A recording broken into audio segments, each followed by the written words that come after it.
Guys, John's Football Channel. This is your post review to Portugal 2, Croatia 1. We have done it, boys. Let's get in there. We're obviously playing Spain in the next round. Let's analyze this game and actually see the lineups and go through what actually happened in this game.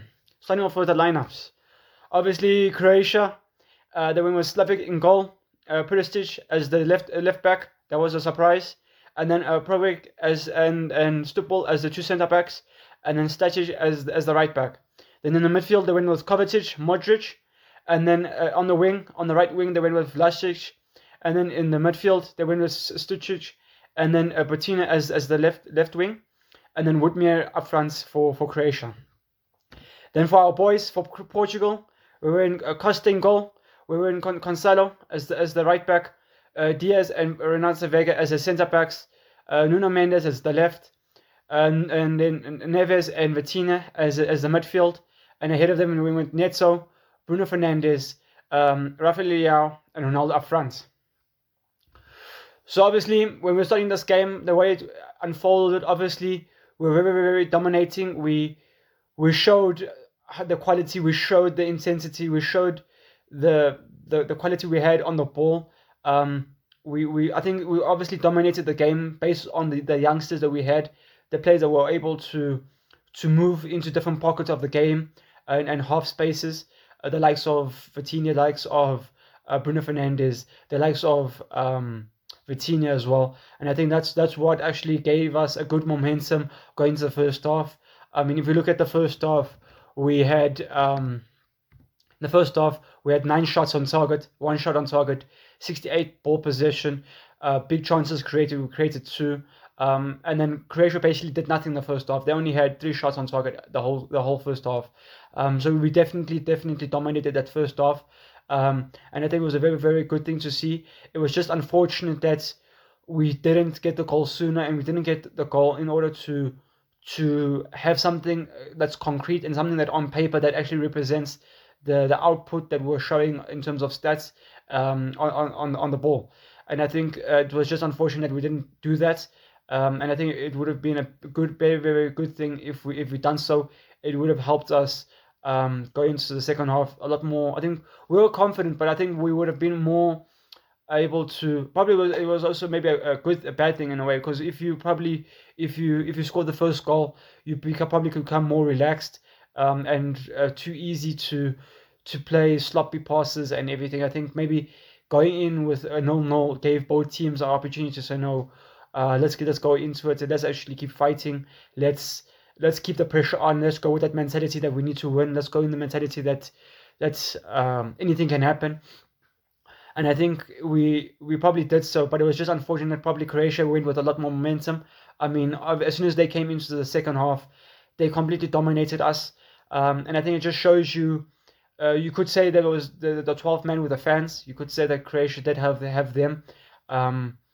I don't know how much percentage was there Portugal to Croatia fans in the stadium. It was a surprise that the stadium was quite small. That for such a big magnitude of a game, Croatia versus Portugal, for only 43,000 fans to be in the stadium was quite small. But yeah, it was just a surprise going into the second half, where you could clearly see, if we had to look at the stats going into the second half, I mean, Croatia completely dominated Portugal in the second half with 10 shots on goal, 6 shots on target, touches in the opposition box with 19 compared to Portugal's 10. Foul corners they dominated, offside they dominated. It's all these small little things that can add up and actually show you exactly how the game went, and the close chances that they actually had to actually score and actually get the lead over Portugal in this game. So yeah, obviously as soon as they scored I believe in the 53rd minute with Perisic going to score. I think obviously that shocked all of us, especially shocked Portugal. If we try to remember about the goal to score, obviously with the ball coming over the top from across from the left hand side, I think it was very. I would blame Cancelo for this goal, and I also would blame our midfield. The midfield was ball watching. We obviously should have picked up the extra man. Obviously, there was one man who drawed Cancelo's focus and said, "Okay, I'm the last man here," without knowing the person was behind him. and he was able to retrieve the ball from the cross, and took, I think, about 2-3 touches, and then he actually put it in between Cancelo's legs and the goalkeeper's legs, Costa, and was able to make it 1-0 on the night. And I think that's what actually shook us, and I think hence why not long after we end up seeing some subs come on, the likes of Cancelo coming off for Pedro Neto, the likes of Vitinha coming off for Pedro Silva, the likes of Semedo coming off for Bruno Fernandes, the likes of Ramos coming on for Cancelo as well. And I think it just shows you the level, the magnitude of this game, what it actually meant, and we knew that we couldn't stay 1-0 behind for much longer. We needed to get the 1-1 in order to keep it tight, in order to have a chance going into the later stages of this game, having a chance still to win this game. And then afterwards, we end up getting, not long after, I think 6 minutes after we end up coming on, a very, very weird thing of Croatia player trying to hold Renata Vega in the box, causing it to be a penalty. When Ronaldo steps up to take it, I must say I was quite nervous to think. It's very rare. I mean, you wouldn't say Messi and Ronaldo to miss a penalty, but something was in my mind that Ronaldo there's too much pressure, and I was thinking that Ronaldo was just gonna flop it. I mean, Ronaldo lately hasn't been looking himself. He hasn't looked. He wants to do some. He looks like he wants to do some stuff for his team and for his country, but he feels like he's not. He doesn't have the facilities to actually physically do it. And that's hence why I was worried about the penalty. I knew I can trust him, but there was small little doubt creeping in as to him actually missing it, and especially his stance, the way he tried to see where the goalkeeper was going to dive or too early and whatever. And I think at that moment I just felt like he was going to overdo it, and actually flop the chances to actually put us 1-1 on the night. But luckily for us, he was able to put it down the middle of the goals. The goalkeeper went to his left and left the middle of the goals open, and that's where Ronaldo buried it. And then we saw some subs for Ronaldo coming off. That was a big thing. I think most of us probably, it was a thing of can Martinez actually do the big decisions on the night, and I think that was one very big decision to take Ronaldo off. We all saw that Ronaldo was very disappointed for coming off, but I think it's these moments where, as a leader and as a player, you have to know that there's some things that you probably can't do anymore, and there's certain things that in order for you to become a leader, you need to be able to trust the people below you and the people around you to do the job just as much as you did for them back in the day. And I think this is a perfect example of what Ronaldo needed to do, and exactly what happened. Ronaldo comes off. Obviously, Ramos was in the midfield for Bruno Fernandes, and now Ronaldo ends up coming off. Ramos comes to the striking position, and then I think João Neves ends up coming into the midfield to replace Ramos, and then end up switching sides.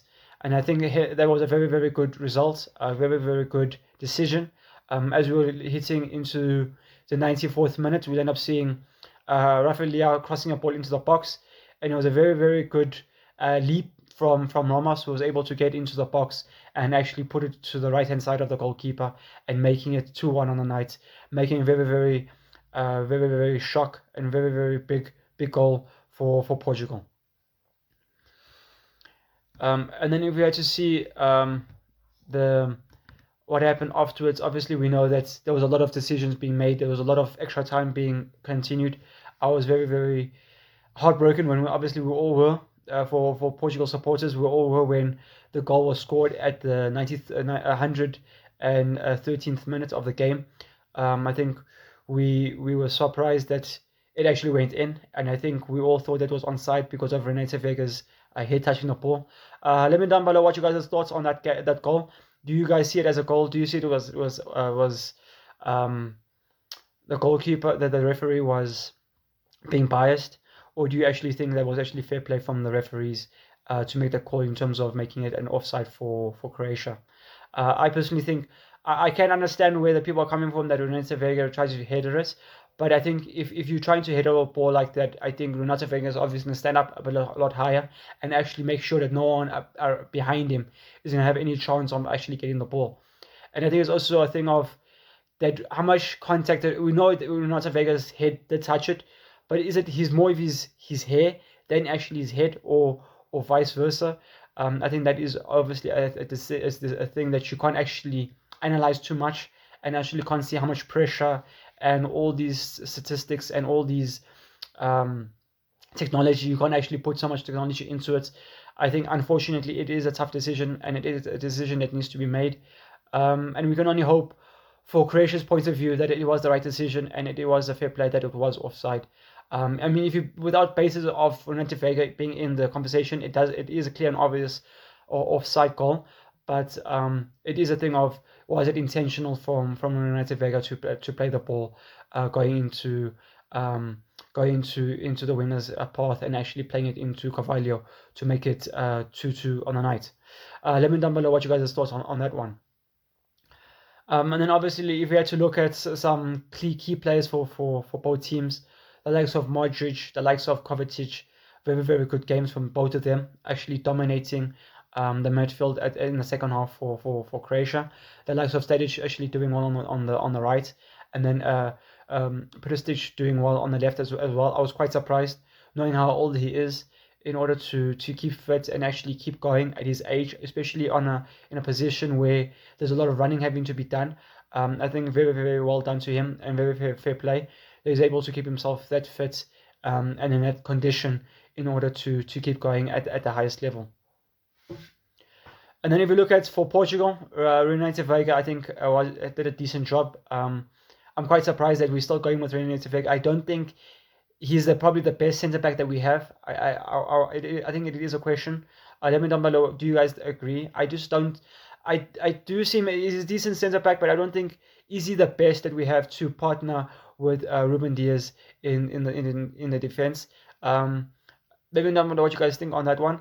And then if we look at also another good player was roughly Leao. I think at times he did try to get past his man, and I think it was just, there was one thing probably on his side that I actually can criticize him on. There was times where he would pass the defender, and for some reason he wouldn't go on the inside, he would go on the outside. Why are you going out? Now you obviously have to turn around and actually keep playing with the ball. Why didn't you try to commit inside and actually get in front of the player and actually make it one-on-one with the goalkeeper in order to slot it in for the goals? There was opportunities obviously with Nuno Mendes to shoot at goal, and he decided to play it to Ronaldo, and then we'll end up losing the ball there. And I think there was another opportunity with Roughly Leao, who also had a chance to actually take the shot, and he chose to go out. And I think there's those small decisions that could, at the end of the day, could cost you the game if you don't play them correctly. So very, very well done to our boys.